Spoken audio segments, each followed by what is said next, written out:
Praise the lord. దేవునికి మహిమ కలుగును గాక.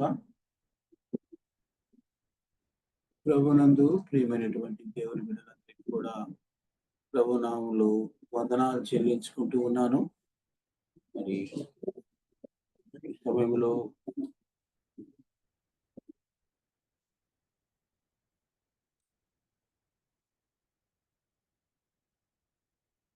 నా వాయిస్ మీకు అంతా వినిపిస్తుంది కదా? వినిపిస్తుందా? అందరికీ మరోసారి వందనాలు చెల్లించుకుంటూ ఉన్నాను. మరి దేవుడు ఈ గొప్ప అవకాశాన్ని నాకు ఇచ్చినందుకై దేవుని స్తుతిస్తూ ఉన్నాను. ప్రత్యేకించి మనము గత 4 వారాలు అనగా 10వ నెల 28వ సోమవారం అయితేనేమి, ఆ తర్వాత ఈ నెలలో కూడా 3 సోమవారాలు నేను మిస్ అయినాను. ఆయా పరిస్థితులను బట్టి మీకు తెలుసు. మరి దేవుడు ఈ దినాన ఈ యొక్క అవకాశాన్ని ఇచ్చినాడు. అందును బట్టి దేవుడు ఎంతైనా స్తుతిస్తూ ఉన్నాను. మరి ముఖ్యంగా అక్క యొక్క ఆరోగ్య విషయంలో కూడా మీరందరూ కలిసి ఎంతగానో ప్రార్థన చేసినారు. అందును బట్టి దేవుడు ప్రార్థనలన్నీ ఆలకించి అనుకున్న దానికంటే కూడా అత్యధికంగా దేవుడు బిడ్డ ఎడల గొప్ప కార్యం చేసినాడు. అందును బట్టి దేవుని స్తుతిస్తూ ఉన్నాను. అంతేకాదు మీరందరూ చేసిన ప్రార్థన బట్టి దేవుడు ఆలకించాడు కనుక మీకు అందరికి కూడా ప్రభునామములో వందనాలు చెల్లించుకుంటూ ఉన్నాను. మరి మనము గత 35వ ఎపిసోడ్లో మనం ఆగిపోయినాము. 35వ ఎపిసోడ్ చూసుకున్న తర్వాత మరి ఇప్పటి వరకు ఈ 4 వారాలు మరి మిస్ అయినావు.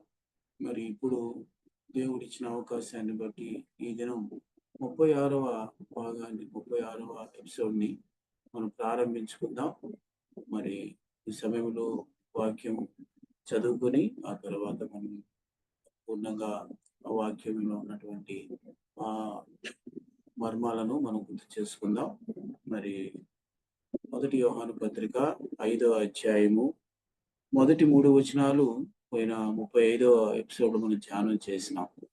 ఈ యొక్క 36వ ఎపిసోడ్లో మనము 4, 5, 6 వచనాలు చదువుకుందాం. బైబిల్ ఉన్నవారు దయచేసి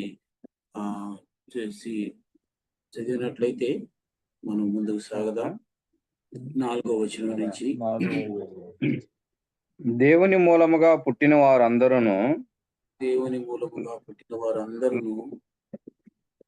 లోకమును జయించుదురు.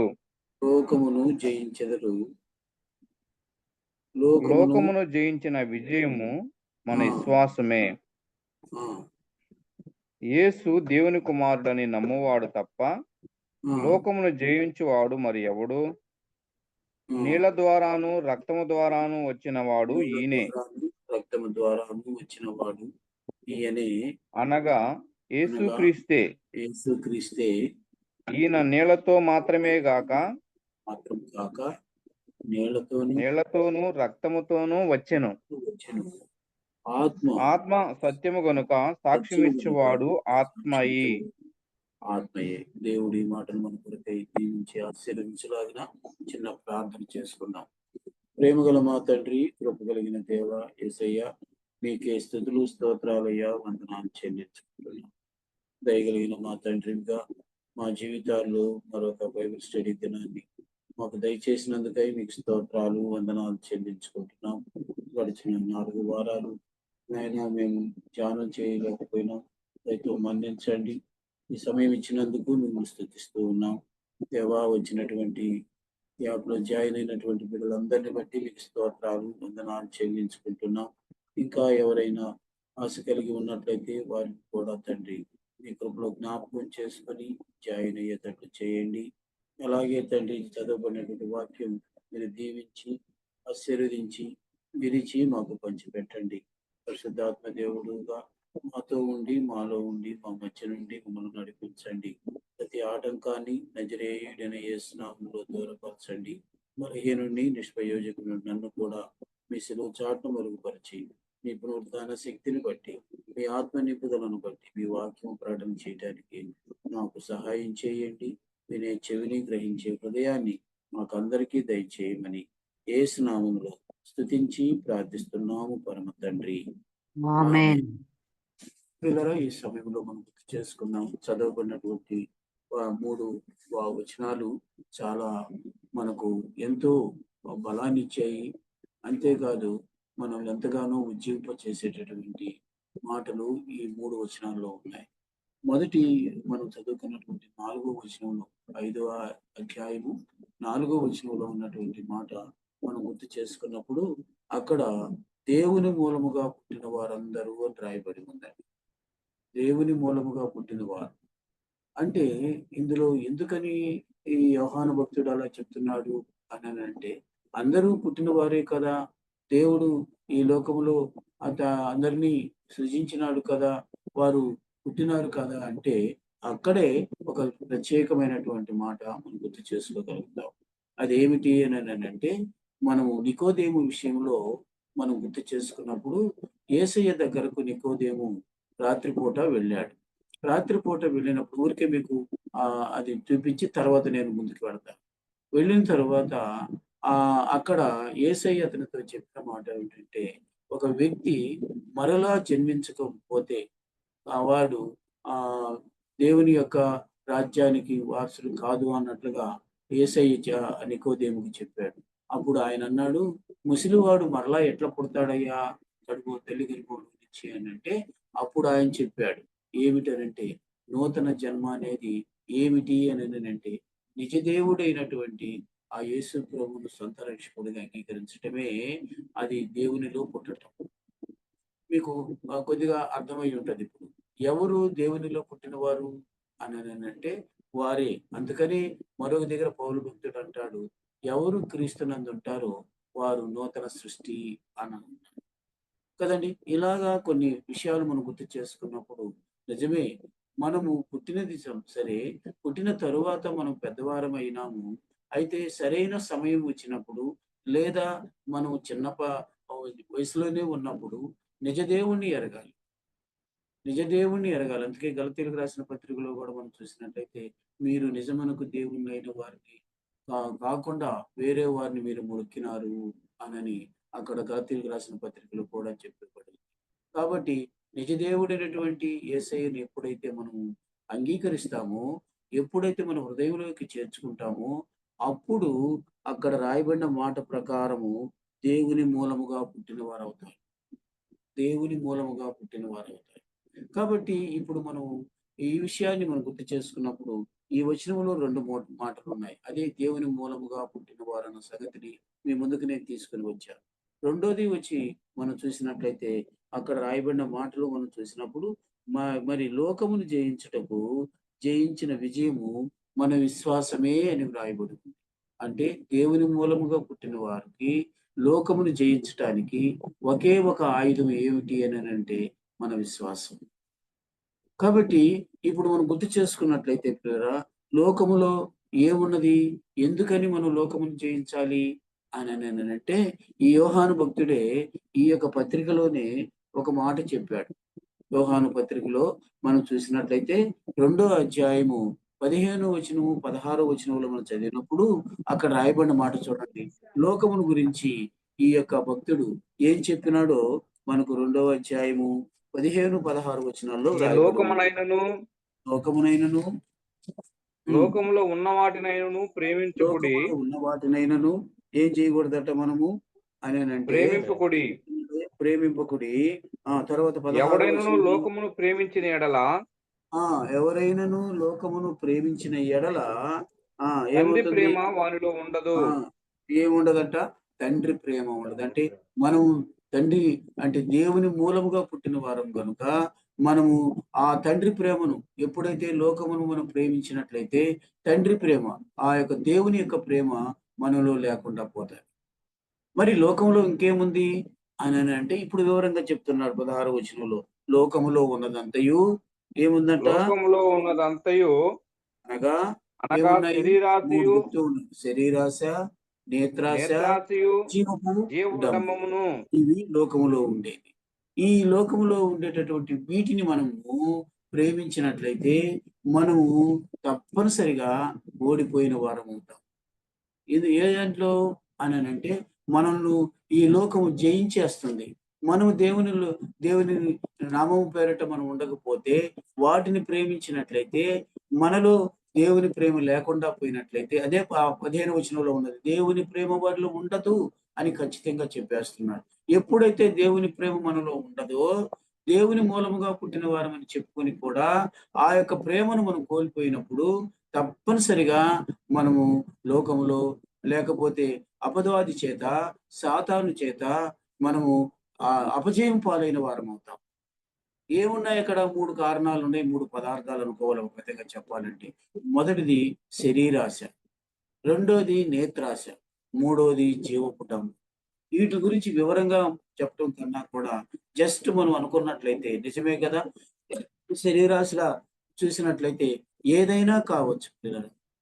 అప్పుడు ఆ సాతానుడు యేసు ప్రభువును కూడా అలాగే ఈ 3 విషయాల్లోనే శోధించినాడు. అయితే యేసయ్య దేవుని కుమారుడు గనుక, ఆయన దైవశక్తి కలిగిన వాడు గనుక ఆయన జయించినాడు. ఈ లోకం విషయంలో ఆయన అసలు పట్టించుకోలేదు. సాతానునైతే గద్దించినాడు ఆయన.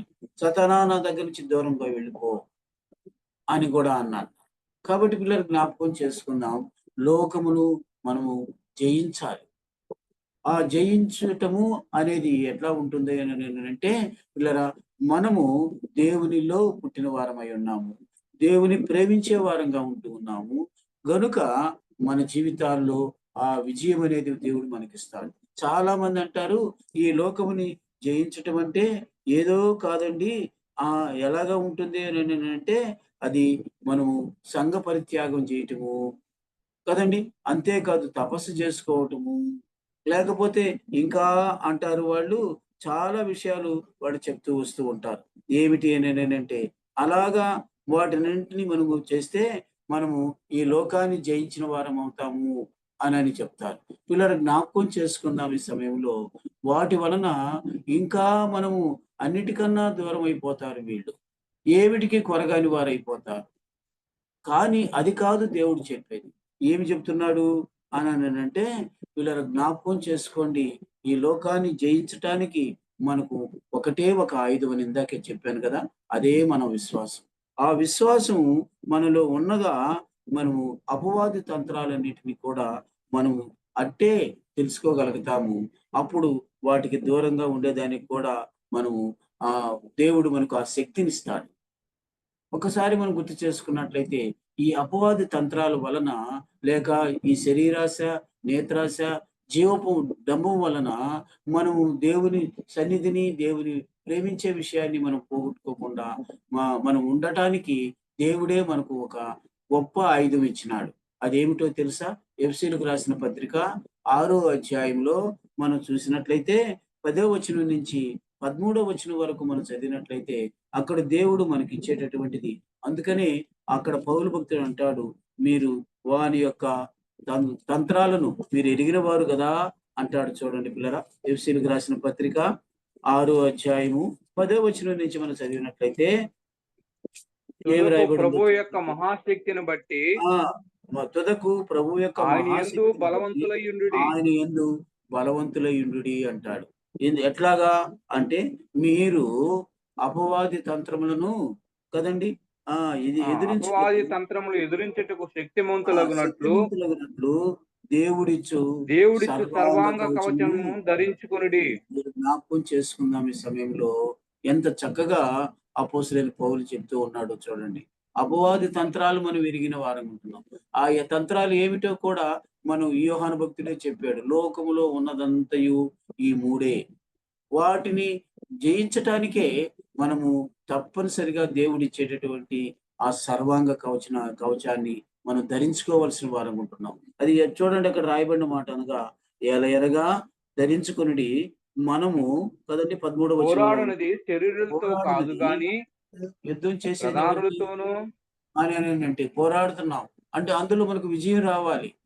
అదే కదా, దేవుని మూలముగా పుట్టిన వాడు లోకమును జయిస్తాడు అన్నటువంటి మాట మనం గుర్తు చేసుకున్నప్పుడు, దాన్ని జయించటానికి విశ్వాసమే పెద్ద ఆయుధం అని చెప్పాడు.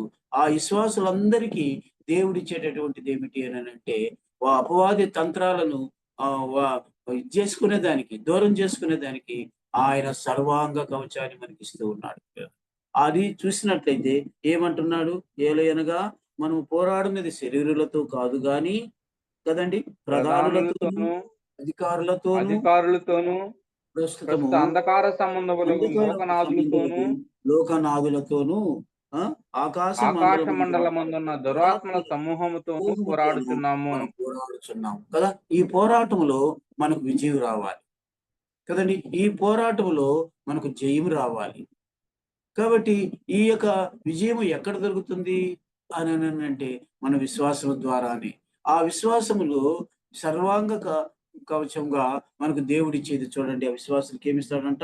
అందుచేతను మీరు ఆపద్దినమందు కదండీ! వారిని ఆ ఎదిరించుటకును కదండీ! ఇంకా ఎదిరించుటకును ఏమంటున్నాడు? సమస్తము సమస్తము నెరవేర్చిన నెరవేర్చిన వారై వారై నిలవబడుటకును నిలువబడుటకును శక్తిమంతులగునట్లు శక్తిమంతులగునట్లు ఏమిస్తాడంటే ఆయన? దేవుడిచ్చు సర్వాంగ దేవుడిచ్చు కవచమును సర్వాంగ ధరించుకొనుడి. కవచమును ధరించుకొనుడి అంటాడు కదా!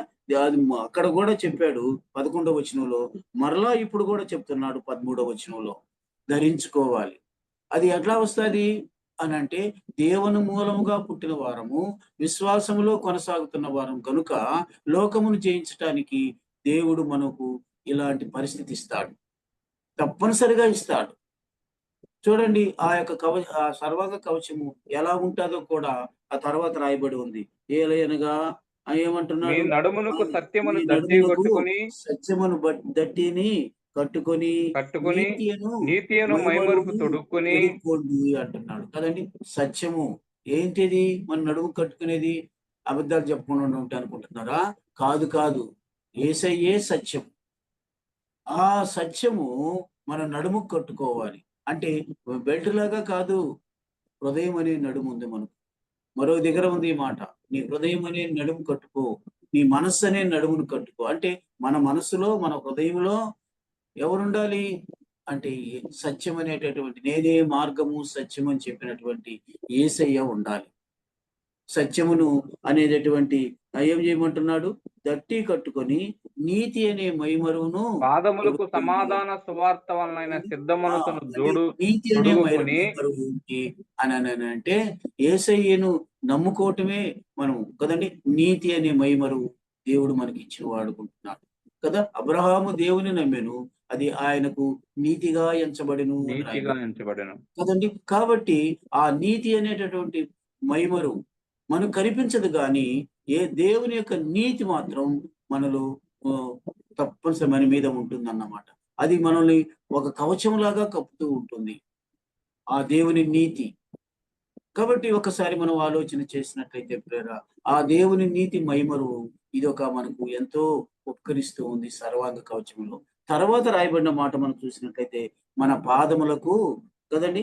సమాధాన సువార్తనైన సమాధాన సిద్ధ సువార్త వలనైన మనసును సిద్ధ మనసును జోడు జోడును తొడుక్కోండి. తొడుక్కొని నిలవబడుడి. సమాధానమైనటువంటి సువార్త వలనైన అంటే ఎప్పుడు దేవుడు మనకిచ్చినటువంటి ఆ రక్షణ అనేటటువంటి ఆ రక్షణ సువార్తను మనము గుర్తు చేసుకుంటుండాలి.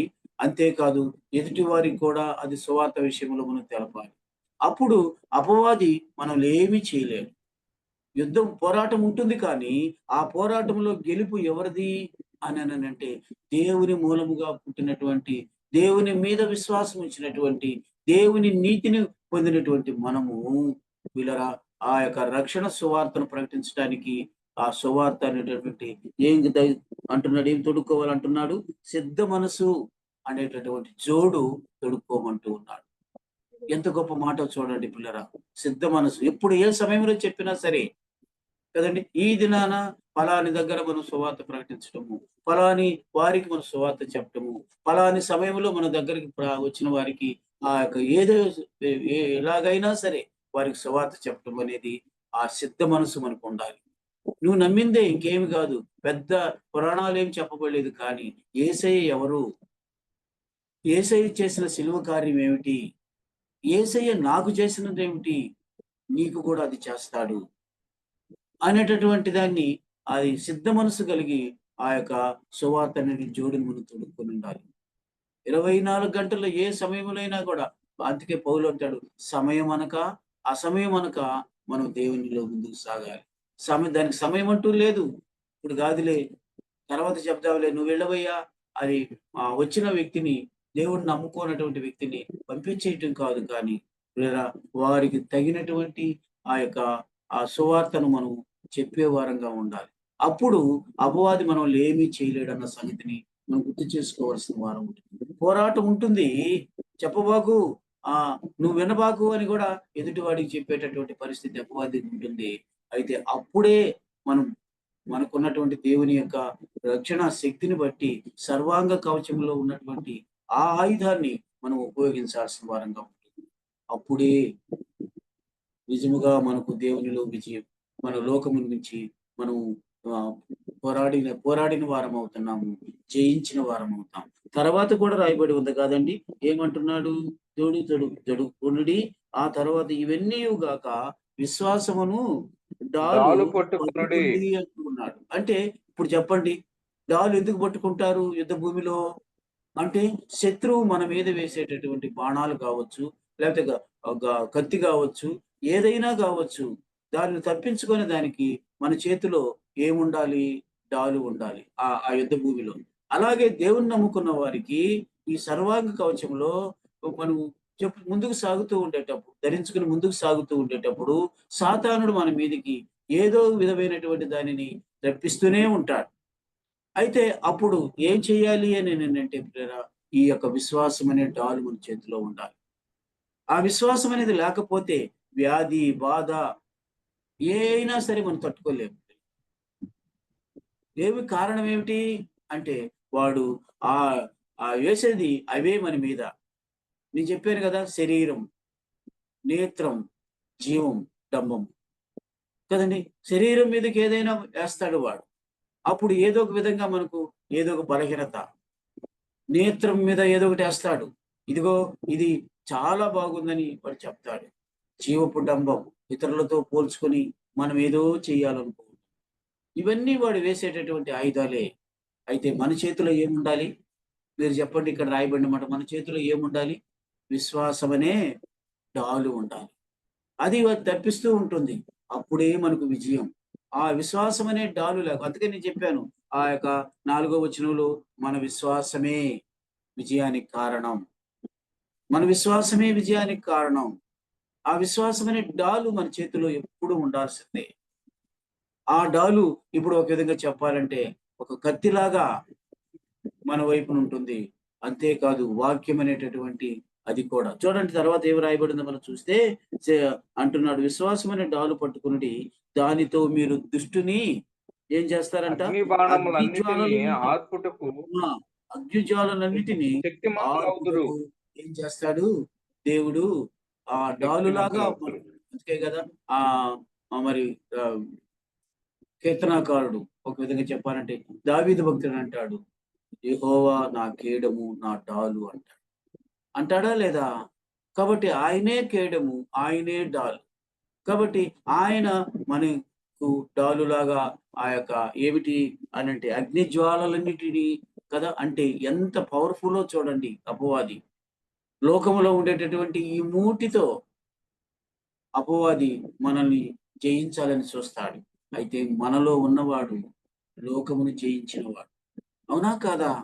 ఆయన ఉన్నాడు గనుక ఈ సర్వాంగ కవచాన్ని మనకిస్తాడు గనుక అవి మనకు ఇచ్చినాడని నమ్మి మనం ముందుకు సాగాలి గాని భయపడుతూ కదండి. ఈ శరీరానికి వచ్చినటువంటి ఒక్కసారి మనం గుర్తు చేసుకున్నట్లయితే ప్రియులరా, యోబు భక్తుని చెప్పండి. ఆయన సంపదంతా పోగొట్టుకున్నాడు, సంతానమంతా పోగొట్టుకున్నాడు, శరీరములో కూడా ఏ విధమైనటువంటి ఆరోగ్యం లేకుండా పోగొట్టుకున్నాడు. అబ్బా! ఆ యొక్క శరీరం మీద ఉన్నటువంటి పుండ్లు, మంటలు కదండి. బూడిద పూసుకున్నాడు. ఆహా! చిల్ల పెంకు తీసుకున్నాడు. ఆహా! ఇవన్నీ కూడా చూసినట్లయితే వాడు ఎంతగా అపవాది మన మీద దండయాత్ర చేస్తాడో. అయితే ప్రియులారా, ఈ శరీరం మీద వచ్చిన వాటిని మనం పోగొట్టుకోవటానికి విశ్వాసం అనే డాలు ఉండాలి కదండి. అలా ఉన్నప్పుడే మన పక్షంగా దేవుడు విజయం మనకిస్తాడు కదా. బాగా గుర్తు చేసుకున్నట్లయితే ప్రియులరా, ఇంకొక మాట చెప్తున్నాడు 17వ వచనంలో మనం చూస్తే, మరియు రక్షణ అనియును మరియు ఏదుండాలండి? రక్షణయను శిరస్త్రాణమును శిరస్త్రాణమును దేవుని దేవుని వాక్యమును వాక్యమును ఆత్మ ఖడ్గమును ఆత్మకత్వం. ఎన్ని ఆయుధాలు ధరించుకొనుడి. ఇస్తున్నాడు చూడండి మనకు. ఇవేవి కొనుక్కొచ్చుకోబడలే మన ఊళ్ళో, లోకంలోకి వెళ్ళి మన దగ్గరే ఉన్నాయి ఇవి, మనలోనే ఉన్నాయి ఇవి. కాబట్టి అవి ఒక్కసారి మనం గుర్తు చేసుకుంటూ ఉండాలి. రక్షణ, రక్షణ. అందుకని పౌలు భక్తుడు అంటాడు, ఇంత గొప్ప రక్షణను నిర్లక్ష్యం చేస్తే ఎలాగూ తప్పించుకుంటావు. గొప్ప రక్షణ అండి ఇది. అది అందరికీ రాదండి. ఎవరికి వస్తుందనంటే దేవుని మూలముగా పుట్టిన వారికే ఆ రక్షణ అనేటటువంటి శిరస్త్రాణం ఉండాలి. అంటే ఎప్పుడు మన మైండ్‌లో కదండీ దేవుడిచ్చిన రక్షణ, రక్షణ, రక్షణ. చాలా మంది ఏం చేస్తారంటే రోమంతా ఇదైపోవడంతోటి ఏమి రక్షణ లేదు, ఏమి దేవుడు లేదు అని అనుకోని లోకం వైపు చూసి అక్కడికి, ఇక్కడికి పరుగులో పరుగులు. ఆడకపోతే తాయితీ కడతారు, ఏడకపోతే మంత్రం వేస్తారు, ఏడకపోతే బూడిద పోస్తారు అనని చెల్లాచెదరైపోతూ ఉంటారు. అయితే దేవుని నామంలో బ్రతిమలాడి మీకు చెప్తున్నాను. మనం దేవుని మూలముగా పుట్టినవారు. మన విశ్వాసమే మనకు విజయం ఇస్తుంది. ఈ విశ్వాసంలో ఉన్నటువంటి ఈ సర్వాంగ కవచాన్ని మనం ధరించుకున్నప్పుడు, రక్షణ అనే శిరస్త్రాన్ని ధరించుకున్నప్పుడు కదండీ, ఎంతగా వాడు మన మీద, మన తల మీద కదండీ, మన శరీరం మీద దాడి చేసినా పిల్లరా వాడి వల్ల కానే కాదు. ఎవరు వీడు? అపవాది. వీడు లోకాధికారి అని అంటాడు ఒక దగ్గర యేసయ్య. కాబట్టి ఆలోచన చేద్దాం పిల్లరా. అంతేకాదు మరొక మాట చెప్తున్నాడు. దేవుని వాక్యమనే ఆత్మకాఠ్యం. ఇది అసలు ప్రతిసారి కానీ మనకి ఏదైనా ఇబ్బంది వచ్చినప్పుడు మనకు ఈ వాక్యాలన్నీ కూడా, ఈ వాగ్దానాలన్నీ కూడా మనకు సపోర్ట్‌గా ఉంటాయి. ఆ సపోర్ట్‌ను బట్టి మనము తప్పనిసరిగా మనము ధైర్యం తెచ్చుకొని ముందుకు సాగగలుగుతాం. కాబట్టి ఇప్పుడు చెప్పండి, విజయం ఉందా లేదా? ఒక్కసారి ఆలోచన చేయండి. అందుకే రో ఏ పౌలు భక్తుడు రోమీయులకు రాసిన పత్రికలో ఇలాగ అంటాడు. చూస్తారా? 8వ అధ్యాయంలో మనం చూసినట్లయితే అక్కడ రాయబడిన మాట చూడండి పిల్లరా. ఏమి రాసినాడో చూడండి. 8వ అధ్యాయము ఒక అక్కడ ఒక మాట రాయబడి ఉంది. రోమీయులకు రాసిన పత్రిక 8వ అధ్యాయంలో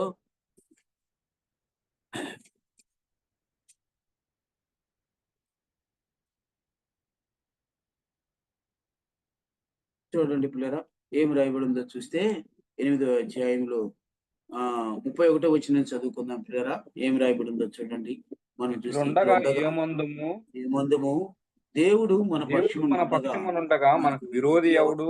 ఆ తన తన సొంత సొంత కుమారుని అనుగ్రహించుటకు వెనుక తీయక ఏం మన చేసినాడు? అందరి కొరకు ఆయనను మనందరి కొరకు అప్పగించిన వాడు ఆయనను మనకు సిలువకు ఆయనతో పాటు అప్పగించినాడు. సమస్తమును ఆయనతో మనకెందుకు పాటు అనుగ్రహింపడు? సమస్తమును మనకెందుకు అనుగ్రహింపడు. ఇట్లాంటి ధైర్యం అనుకుంటాలి, ఇలాంటి నమ్మకం అనుకుంటాలి.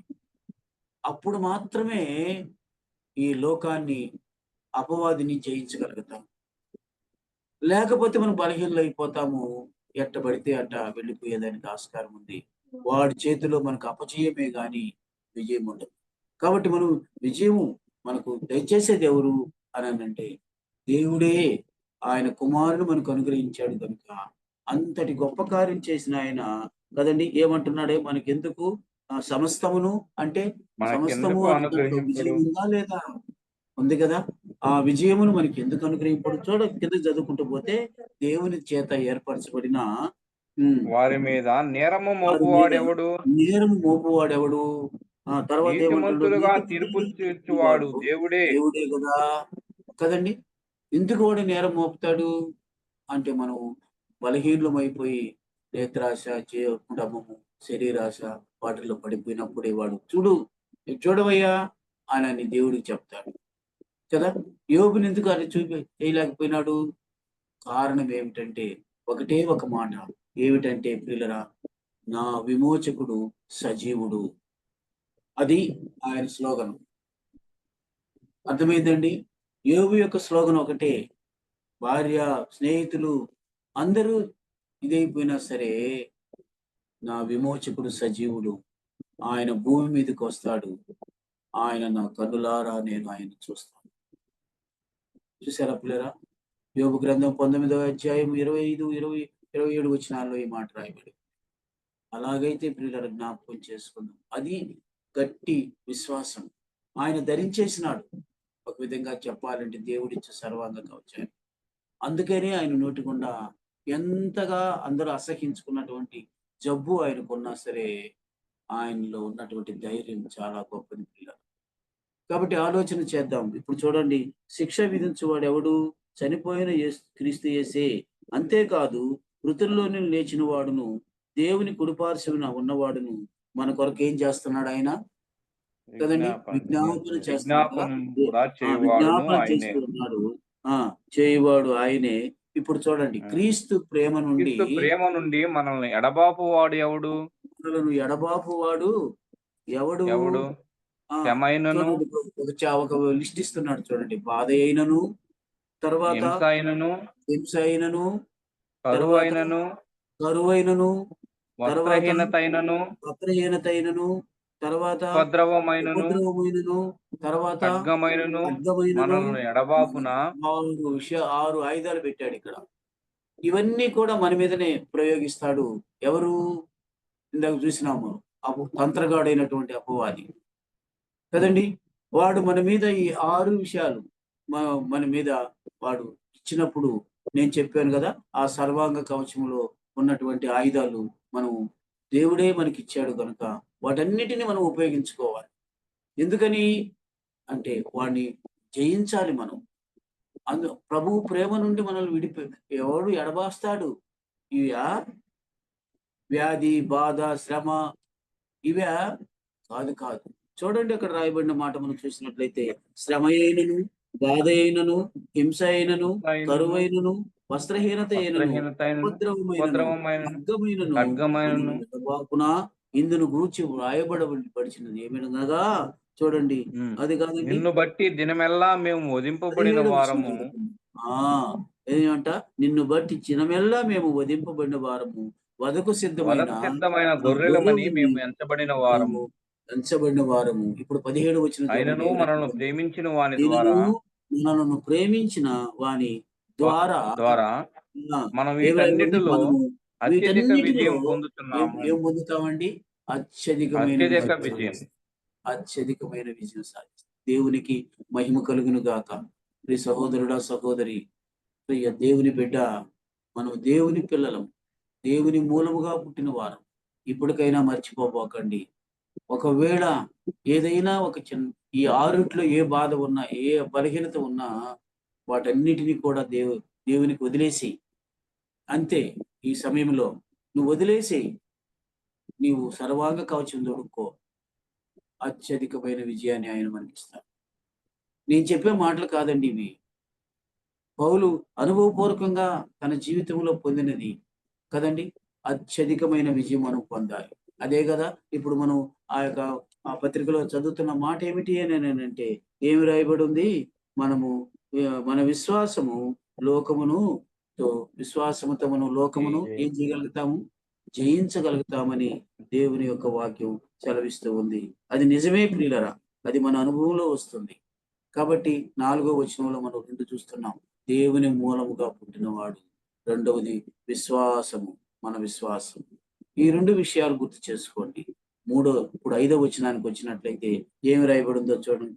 5వ వచనం, దేవుని కుమారుడని నమ్మువాడు తప్ప, యేసు దేవుని కుమారుడు అని నమ్మువాడు తప్ప లోకమును జయించిన వాడు మరి ఎవడు లేడు కదండి. ఎంత చక్కగా యోహాను భక్తుడు రాస్తూ ఉన్నాడో చూడండి. యేసు ఎవరండి అని మనం అడిగితే, ఎవరైనా మనల్ని అడిగితే ఆయన దేవుని కుమారుడని చెప్పగలగాలి. ఆ ధైర్యము, ఆ దమ్ము దేవుని బిడ్డలకు ఉండాలి కదా. ఎవరో నాకు తెలియదు అన్న పరిస్థితుల్లో ఉండదు. అందుకని ఇక్కడ రాయబడిన మాట మనం చూసినట్లయితే, యేసు దేవుని కుమారుడని నమ్మువాడు తప్ప లోకమును జయించువాడు మరి ఎవడు అని ప్రశ్న వేస్తున్నాడు. ఈ ప్రశ్నకు సమాధానం ఒక్కటే, ఏమిటనంటే మనం నమ్మాలి. ఏమిటి నమ్మాలి? దేవుని కుమారుడు యేసయ్య అనే నమ్మకం మనలో ఉండాలి. అప్పుడే పిల్లరా మనకు మనకు ఏముంటుంది అని అంటే జయం ఉంది. లోకమును జయించేటటువంటి విజయం మనకుంది. ఇద్దరు వ్యక్తులు మీ ముందుకు తీసుకొని వస్తారు. దయచేసి గమనించండి. ఎవరు వీళ్ళు అనంటే మన పితరులైనటువంటి అబ్రహామును మనం గుర్తు చేసుకున్నట్లయితే, ఆయన ఒక విషయంలో దేవుడి చేతనే ఆయన అంత గొప్ప కార్యము ఆయన సాక్ష్యం పొందగలిగినాడు. చూస్తారా? ఆదికాండము 22వ అధ్యాయంలో మనం చూసినట్లయితే 8వ వచనం నుంచి 11వ వచనం వరకు చదివితే అక్కడ మనం గుర్తు చేసుకోవచ్చు. ఏమిటంటే వాగ్దాన పుత్రుడైనటువంటి ఇస్సాకును నాకు బలిగా అర్పించు అని అన్నాడు కదండి. బలిగా అర్పించమంటే ఏ మాత్రం కూడా తడబడలేదండి అబ్రహాం. తడబడలేదు. ఏంటయ్యా, 100 సంవత్సరాలప్పుడు ఒక బిడ్డనిచ్చావు, ఆ బిడ్డని మరలా నువ్వు బలికి ఇవ్వమంటున్నావు అని అనలేదు. అతని మైండ్లో ఉండేది ఒకటే, అతనిలో ఉండేది ఒకటే, నమ్మినాడు అంతే. ఇందాకే చెప్పాను, అబ్రహాము దేవుని నమ్మాను, అది అతనికి నీతిగా ఎంచబడిన ఇదే అధ్యాయంలో ఉంది. కనుక పిల్లలు జ్ఞాపకం చేసుకుందాం. ఇలా ఉన్నటువంటి ఈయనకు ఒక పరిశోధన వచ్చింది, ఒక పరీక్ష వచ్చింది కదా. లోకస్తులైతే ఏం చేసిందరు? లోకంలోకి వెళ్ళిపోవయ్యా, నీవు భక్తి వద్దు, మాకేమీ వద్దు అని. కానీ అలా చేయలేదండి. ఏం చేసినాడు అని అంటే తన కుమారుని తీసుకున్నాడు, బలికి కావాల్సిన సామగ్రి అంతా తీసుకున్నాడు, బయలుదేరి వెళ్ళాడు. మోరియా అక్కడికి వెళ్ళాడు కదండి. ఆ ప్రాంతానికి దగ్గరికి వెళ్ళిన తర్వాత కుమారుడైనటువంటి ఇస్సాకుకి, యవనస్తుడైనటువంటి ఇస్సాకుకి ఒక డౌట్ వచ్చింది. ఏమిటా డౌట్ అంటే, తండ్రి నాయనా, మరి అన్నీ ఉన్నాయి కానీ బలికి కావాల్సిన అన్ని తెస్తున్నావు కానీ బలికి కావాల్సినటువంటి గొర్రె పిల్ల లేదు కదా నాయన. ఎంత గుండె కోత ఒక్కసారి ఆలోచన చేయండి. అయితే అబ్రహాముకు ఉన్నటువంటి, మన పితరుడైనటువంటి అబ్రహాం గారికి ఉన్నటువంటి విశ్వాసం ఎంత గొప్పది అని అంటే, ఇప్పుడు చూడండి 22వ అధ్యాయం 8వ వచనంలో ఏమి రాయబడి ఉందో పిల్లరా. ఏమి రాయబడి ఉంది? ఆదికాండము 8వ అధ్యాయము 22వ వచనం ఏమి రాయబడి ఉందండి?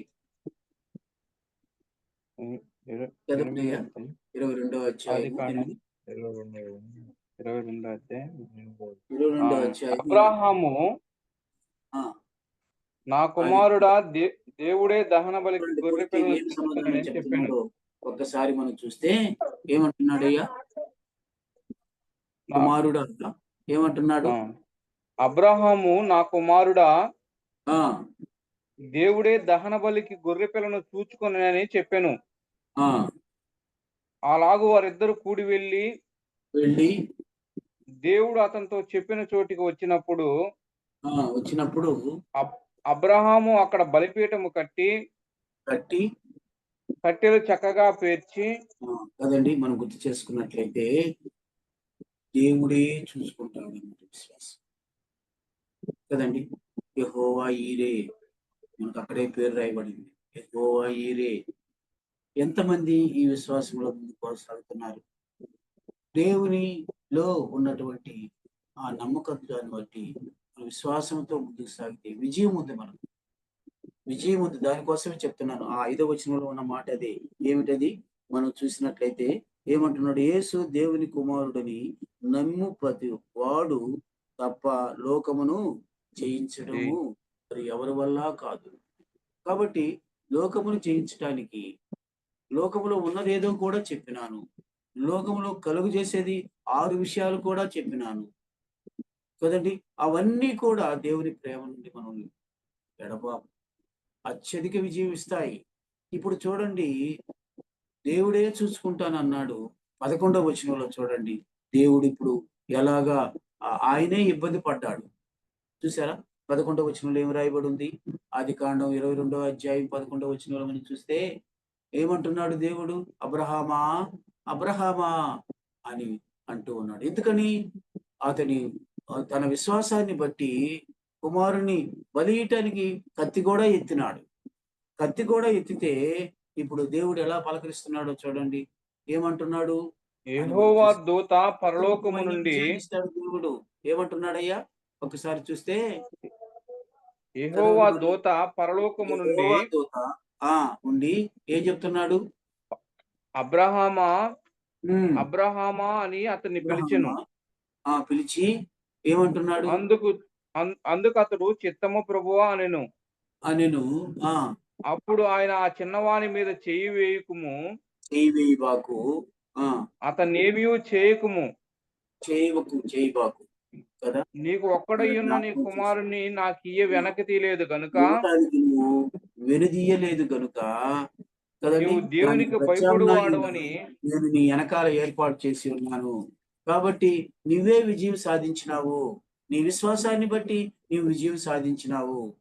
కాబట్టి నేనే ఇప్పుడు నీకు ఆ స్థానంలో వేరొక దాన్ని నేను ఏర్పాటు చేసినాను. నీ వెనక్కి తిరిగి చూడు, ఆ పొదలు పొట్టేలు కనపడుతుంది. ఇలా జ్ఞాపకం చేసుకోండి. ఇప్పుడు ఆ బలి పూర్తయిందా లేదా? తన కుమారుని దక్కించుకున్నాడా లేదా? ఈ సహోదరుల సహోదరి జ్ఞాపకం చేసుకోండి. ఏదో అయిపోతుందని మనం అనుకోకూడదు. అలా అని లోకం వైపు చూసి మనము ఆ అపజయాన్ని మూట కట్టుకోకూడదని ప్రభు పేరట మీకు మనం చేస్తున్నాం. ఎప్పటికైనా మనకు విజయమే. నేను చెప్పాను, బాధలున్నాయి, శ్రమలున్నాయి, వస్త్రహీనత ఉంది, కరువు ఉంది, ఇవన్నీ ఉన్నాయి. వాటన్నిటిని ఎట్టయ్యా తట్టుకునేదేనంటే ఇట్లే అబ్రహాం కదా. రెండో విషయం కూడా చెప్తాం, దావీదును కూడా మనం చూస్తే ఆయన కూడా ఇలాగే విజయం సాధించినాడు. చూస్తారా, దావీదు జీవితంలో కూడా మనం చూస్తే మొదటి సమూయేలు గ్రంథం 17వ అధ్యాయము 37వ వచనంలో కూడా మనం చూసినప్పుడు అక్కడ చూడండి పిల్లరా, ఏమైంది? పిల్లవాడే, గొర్రెలు మేపుకునేవాడే కదండి, అలాంటి వానికి కదా శత్రువు ఎదురుగా ఉన్నాడు, అపవాది ఎదురుగా ఉన్నాడు. వాడు ఏమేమో బాణాలు వేయటానికి రెడీగా ఉన్నాడు. పిల్లవాడివిరా, నువ్వు నన్నేం చేస్తావు అన్నటువంటి నిర్లక్ష్యంతో వాడు ఎగతాళి చేస్తా ఉన్నాడు కదా. అంతకు ముందే తన జీవితంలో జరిగినవి రాజు అయినటువంటి సౌలుకి చెప్తూ ఉన్నాడు. ఏమని చెప్తున్నాడో చూడండి, మనం చూస్తే మొదటి సింహము సమూయేలు యొక్క గ్రంథం బలము నుండి ఆ సింహము యొక్క బలము నుండి, తర్వాత ఎలుగుబంటి యొక్క బలము నుండి బలము నుండి నన్ను కదా రక్షించిన యెహోవా రక్షించాడు కదా. ఆ యెహోవా ఉండగా ఈ యొక్క సున్నతి ఈ లేనివాడు ఫిలిస్తీని నాకు చేతుల నుండి కూడా నన్ను విడిపించిననియు చెప్పెను. అది విశ్వాసం అనే డాలు. ఆ విశ్వాసం అనే డాలుని, వాక్యం అనే ఖడ్గాన్ని మనం చేతి పట్టుకుంటూ ముందుకు సాగితే వీళ్ళరా ఎవ్వడు కూడా ఏమి చేయలేడు. కనుకనే 6 మూరల జానుడు ఉన్నటువంటి గొల్యాతును ఈజీగా ఒక నున్నటి రాయితో చంపగలిగినాడు దావీదు. తన జీవితంలో అనుభవపూర్వకంగా చెప్పిన మాటలు ఇవి. మన జీవితంలో కూడా మనం కూడా చెప్పగలుగుతాం, చెప్పాలి కూడా. అలా చెప్పకుండా మనము కదండి ఉన్నాము, నోరు మూసుకొని ఉన్నాము అని అంటే నీవు దేవుని యొక్క ఇచ్చేటటువంటి ఆ సర్వాంగ కవచాన్ని నువ్వు ధరించుకోలేదని లెక్క. అంతేకాదు, అపవాది చేత నీవు అపజయం పొందిన వాడు అవుతావు. నేను కూడా అంతే. మీకే కాదు, నా విషయంలో కూడా నేను చెప్పగలను. అయితే దేవుడు నా పట్ల, కుటుంబం పట్ల, సంఘాల పట్ల ఎంతో ఎంతో ఎంతో కార్యాన్ని జరిగిస్తూ వస్తున్నాడు. ఈ 2024వ సంవత్సరంలో చూసినట్లయితే ప్రారంభం నుంచి ఈ 11వ నెల వరకు కూడా ఎక్కడ కూడా మనల్ని అపజయం పాలు చేయలేదు దేవుడు. చేసినాడా? మీరు చెప్పండి, ఫలాని ఫెయిల్ అయిపోయినావయ్యా మనం అని చెప్పండి చూద్దాం.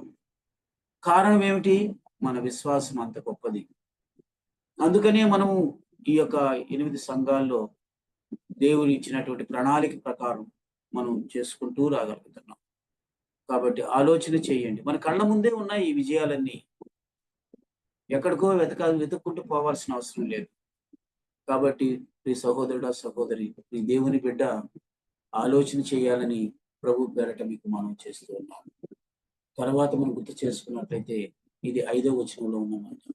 6వ వచనానికి వచ్చినట్లయితే చూడండి పిల్లరా, ఇక్కడ ఆత్మ సాక్ష్యం ఉంది కదా.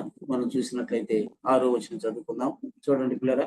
నీళ్ళ ద్వారాను ఆ రక్తము ద్వారాను వచ్చిన వాడు ఈయనే ఆ అనగా యేసుక్రీస్తే.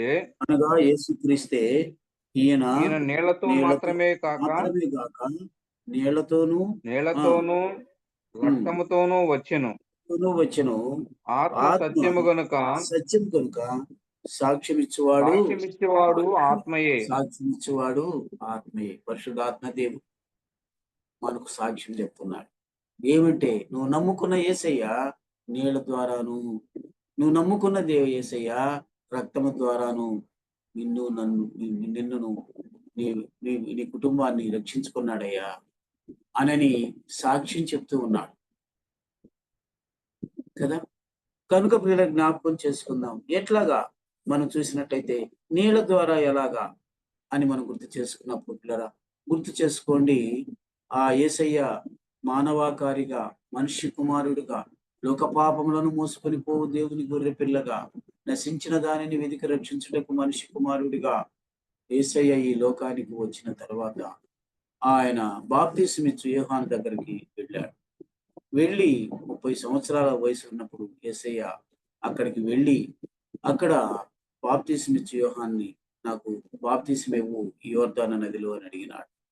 అడిగినప్పుడు ఆయన తటపటాయించాడు. అయ్యా నేనేంటి నీకు ఇవ్వటం ఏమిటి?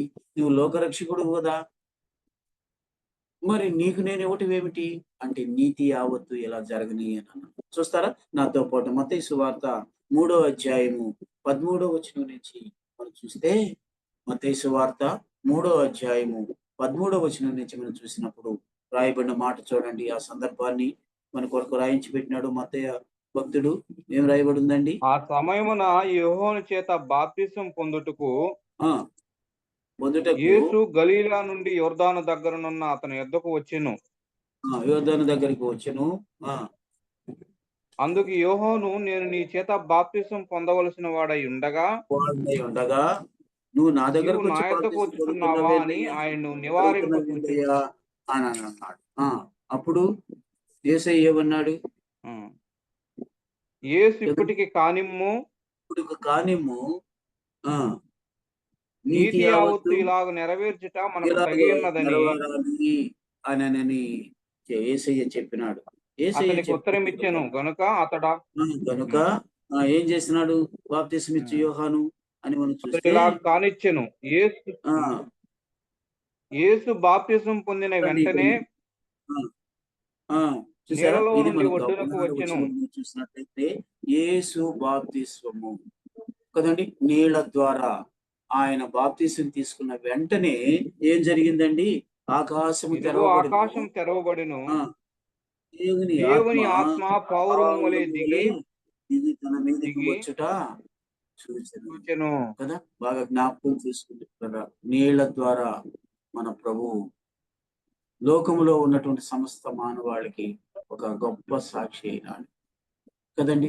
ఒక గొప్ప సాక్షి అయినాడు. అదే పరిశుద్ధాత్ముడు మనకు చెప్పేటటువంటిది. అందుకే మనల్ని కూడా పేతురు భక్తుడు చెప్పిన రీతిగా పాప క్షమాపణ నిమిత్తమై ప్రతి ఒక్కరూ కూడా మారు మనసు పొంది పాప క్షమాపణ నిమిత్తమై బాప్తిసం తీసుకోండి అని ఆయన చెప్పినాడు. అపోస్తల కార్యాల్లో ఆ సందర్భం ఉంది పిల్లలు. అలాగా ఎప్పుడైతే అలా చేయగలుగుతామో మనం అపోస్తల బోధ యందును కదండి, సహవాసమందును, రొట్టె విరుచుట యందును, ప్రార్థన యందును ఎడతెగక ఉండగలుగుతాం. కాబట్టి ఇది నీళ్ల ద్వారా దేవుడు మనకి ఇచ్చినటువంటి మాదిరికరమైనటువంటిది. అందుకని మనం ఆ 17వ వచనంలో కూడా మనం చూస్తే అప్పుడు ఏం జరిగిందో చూడండి. మరియు ఇదిగో ఈయన నా ప్రియ కుమారుడు, ఈయనే నా ప్రియ కుమారుడు, ఈయన యందు నేను ఆనందించుచున్నానని ఒక శబ్దము ఆకాశము నుండి వచ్చెను. తండ్రి కూడా అనుమతి ఇచ్చినాడు కదండి. దేవుని కుమారుడు అవడానికి, దేవుని కుమారుడైనటువంటి యేసయ్యను నమ్ముకోవటానికి ఇంతకన్నా సాక్ష్యం ఏముంది చెప్పండి. కాబట్టి నీళ్ల ద్వారా అన్న సత్యాన్ని మనం గుర్తు చేసుకోవాల్సిన వారు ఉన్నాం. అంతేకాదు పిల్లరా, ఒక్కసారి మనం గుర్తు చేసుకున్నట్లయితే ఆ నీళ్లు పరిశుద్ధాత్మకు సాదృశ్యంగా ఉన్నాయన్న సంగతిని మనం గుర్తు చేసుకోవాల్సిన వారు ఉంటున్నాం. ఎందుకని నేనంటే పిల్లరా, అలా ఆ నీళ్లు పరిశుద్ధాత్మకును నిత్య జీవానికి కూడా ఇవి గుర్తు అయిన సంగతిని మనం గుర్తు చేసుకోవాల్సిన వారు ఉంటున్నాం. యోహాను సువార్త 4వ అధ్యాయము 10 వచనంలో మనం చూసినట్లయితే ఏమి రాయబడిందో చూడండి పిల్లరా, 4వ అధ్యాయము. అక్కడ మనం చూసినట్లయితే ఆ నీళ్లు, అందుకు యేసు సమరయ స్త్రీతో, నీవు దేవుని వరమును నాకు దాహం ఇమ్మని దాహములకి నిన్ను అడిగినప్పుడు, అడుగుచున్న వాడెవడో అది ఎరిగి ఉంటే, వాడెవడో అని నీవు అంటే, ఎరిగి ఉంటే నీవు ఎరిగి ఉంటే నీవు ఆయన ఆయన అడుగుదువు, అడుగుదువు ఏమటంట, ఆయనలో ఆయన నీకు ఉండేది జీవజలం ఇచ్చునని. జీవజలములు ఉన్నాయి కదండి. ఆయన నీళ్ల ద్వారా బాప్తీసం తీసుకోవటమే కాదు, ఆయన అడిగితే ఆ జీవజలములు కదండి, ఆయన మనకు ఆ జీవజలముల ఊటగా మనకు ఆయన అనుగ్రహించేవాడు ఉన్నాడు అన్న సంగతిని మనం గుర్తు చేసుకోవాలి. అందుకని నీళ్ల ద్వారా సాక్ష్యం, జీవజలముల ఊట అన్న సంగతిని కూడా మనం గుర్తు చేసుకోవాల్సిన వారు ఇలా గుర్తు చేసుకోండి. అందుకని అక్కడే 14 వచనంలో చదివితే ఆయన నిత్య జీవమై ఉన్నాడు. ఆ నీళ్లే మనము అడిగి ఆయన దగ్గర పొందితే ఆ నేను నీళ్లు వానికి ఇచ్చిన నీళ్లు నిత్య జీవమునకై వానిలో ఊరడి నీటి బుగ్గగా ఉండునని ఆమెతో చెప్పాను. 14 వచనం, నేను వారికి ఇచ్చి నీళ్లు ఏమైనాయి కదండి, నిత్య జీవమునిచ్చే జీవజలమై ఉన్నాయి, జీవజలమై ఉన్నాయి. అందుకని యోహాను భక్తుడు ఇవన్నీ ఎరిగిన వాడుగా ఆయన నీళ్ల ద్వారా సాక్ష్యం పొందినాడు అని అంటాడు కదా. ఆ తర్వాత మనం చూసినట్లయితే పిల్లరా, రక్తము ద్వారా, త్వరగా చెప్పేస్తాను చూడండి, రక్తము ద్వారా కదా, రక్తము ద్వారా అన్న మాట ఉందా లేదా? ఆ 6వ వచనంలో మనం చూసినప్పుడు ఏమంటున్నాడు, నీళ్ల ద్వారాను రక్తము ద్వారాను వచ్చినవాడు ఈయనే.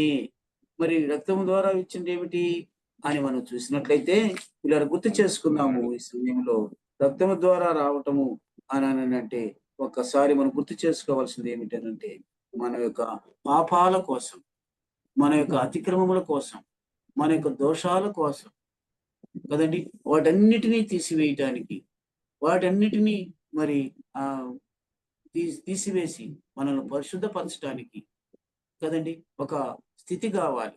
అందుకే అప్పుడప్పుడు అంటుంటాను కదండి, ఏమిటంటే పరిశుద్ధ రక్తం ప్రోక్షణం పాప పరిహారము అనేనని వేదాలు ఎన్నో ఉన్నాయి, వాటన్నిటిలో కూడా ఇదే చెప్పేది.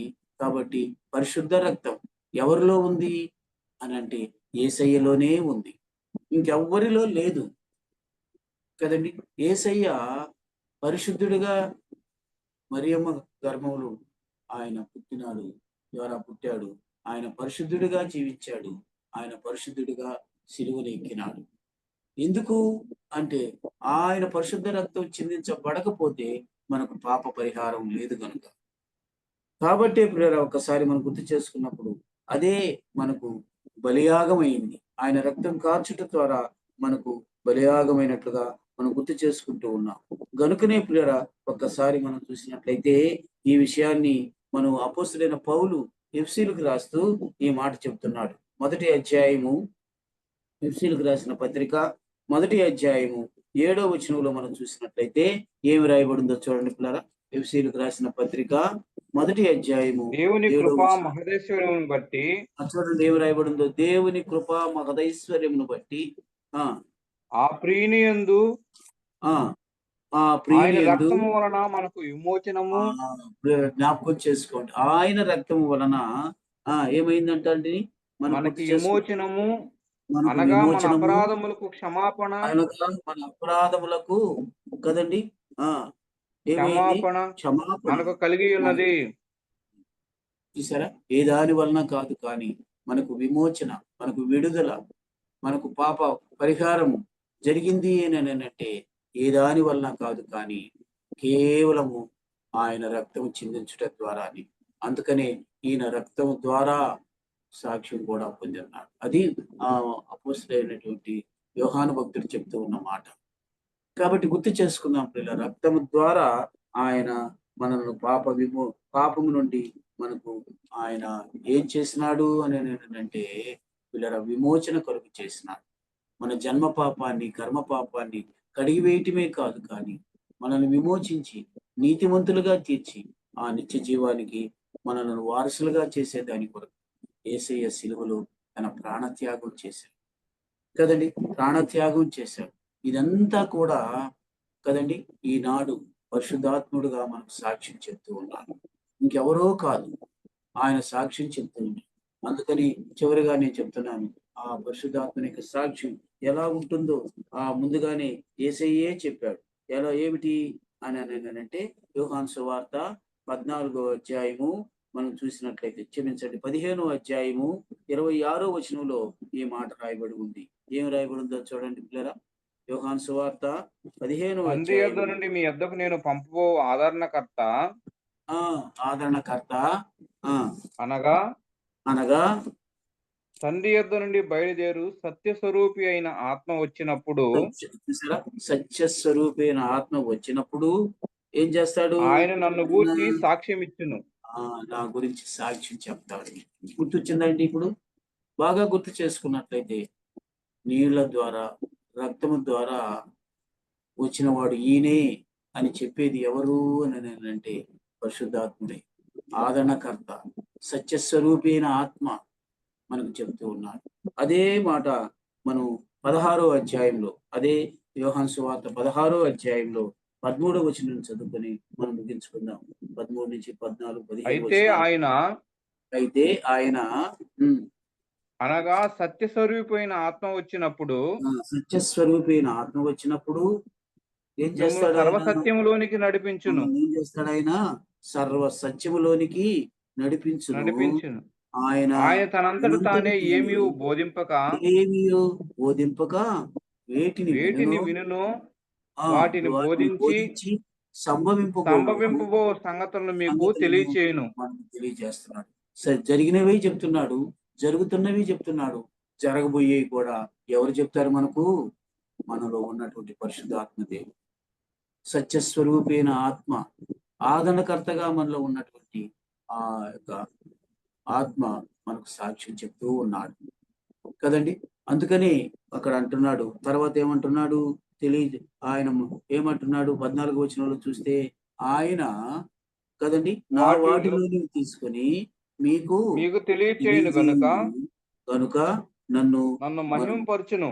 మహిమపరుస్తాం కదా. ఆయన మహిమపరుస్తున్నాడు, మనము కూడా ఆయనతో పాటు. ఎవరితో కూడా? సత్యస్వరూపైన ఆత్మ అయినటువంటి ఆ పరిశుద్ధాత్మతో కూడా కలిసి మనం ఆయన మహిమపరిచేవారు మనం. అందుకే 15వ వచనంలో మనం చూసినట్లయితే ఏమి రాయబడింది చూడండి. తండ్రికి కలిగినవన్నీ నావి, అందుచేత ఆయన నా వాటిలోనివి తీసుకొని మీకు తెలియజేయనని నేను చెప్పి తిని. ఈ సాక్ష్యం పరిశుద్ధాత్మ యొక్క సాక్ష్యం. కాబట్టి మన ప్రభువు ఈ 3 వచనాల్లో మనం చూసినట్లయితే, మనము ఎవరమి అని ఆలోచన చేసినట్లయితే దేవుని మూలముగా పుట్టిన వారము. రెండోది చూసినట్లయితే మన విశ్వాసము, జయించటానికి మన విశ్వాసమే కారణము. లోకాన్ని జయించటానికి, అపవాదిని ఓడించటానికి, పోరాటంలో మనము చేయిగా ఉండటానికి మన విశ్వాసమే కారణం. ఇది 4వ వచనంలో చూసాం. 2వ వచనానికి 5వ వచనానికి వచ్చేటప్పటికి ఏం చూసినాం మనము అని అంటే, మన విశ్వాసము ద్వారా మనము జయించగలుగుతాము, లోకమును జయించగలుగుతాము. మాదిరిగా మనము అబ్రహామును చూసాము, ఆ మాదిరిగా మనము దావీదును చూసాము కదా. తర్వాత మనం 6వ వచనంలో చూసినట్లయితే, మన యేసయ్య నీళ్ల ద్వారాను రక్తము ద్వారాను వచ్చినాడని పరిశుద్ధాత్ముడి యొక్క సాక్ష్యము మనం వినగలిగినాం, మనం తెలుసుకోగలిగినాం. అందుకే ఇవన్నీ కూడా లోకాన్ని జయించడానికి గొప్ప కారణాలు ఉన్నాయన్న సంగతిని మనం గమనించాల్సిన వారము ఉన్నాం. ఇలా గుర్తు చేసుకున్నాం. ఈ సమయంలో విన్న వాక్యాన్ని బట్టి నువ్వు ఎలా ఉన్నావు? లోకాన్ని జయించే స్థితిలో ఉన్నావా, లేవా? ఇంకా బలహీన స్థితిలో ఉండి ఏ అడ్డులు ఆటంకాలు వస్తున్నాయని వాటి వెంటబడి వెళ్ళిపోతున్నావా? ఆలోచన చేయాలని ప్రభు పేరట మీకు మనవి చేసుకుంటూ ఉన్నాను. అందరికీ ప్రభు నామములో వందనాలు చెల్లించుకుంటున్నాను. దయచేసి ఆ ప్రకటనలు కూడా దయచేసి వినండి. అన్న తర్వాత సహోదరుడు జయరామయ్య ప్రార్థన చేసి మనం ముగించుకుందాం.